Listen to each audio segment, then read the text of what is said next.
Bob, can you recommend the 5 or 10 top films someone should see to get a great feel of the evolution of filmmaking? Let's suppose they had a weekend and they said, I'm going to sit down and watch 10 films that Professor Gerst has recommended. What are they? Well, I certainly would like you to watch some Georges Méliès magical movies like Cinderella or any of the Trip to the Moon. Trip to the Moon would be a fabulous introduction to the magical side of filmmaking. I'd like you to watch some kind of a classic documentary. NANOOK of the North would be good, or The Great White Light would be good from the 20s. Films which attempt to look realistically and honestly at the world, even though you always fail. So I want you to do those two things. I'd love you to watch something like Jean Vigo's La Talente, to see what French poetic realism was like. I'd love you to watch one of the Italian neorealist movies, Bicycle Thief. I'd like you to watch something of the New Wave, Truffaut.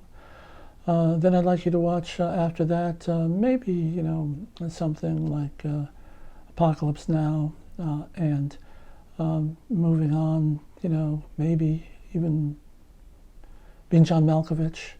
And I think in that kind of trip you would have seen movie history play out pretty richly. I suppose there could have been some detours there when in 1927, 1928, when we had that fantastic sort of junction of silence and sound.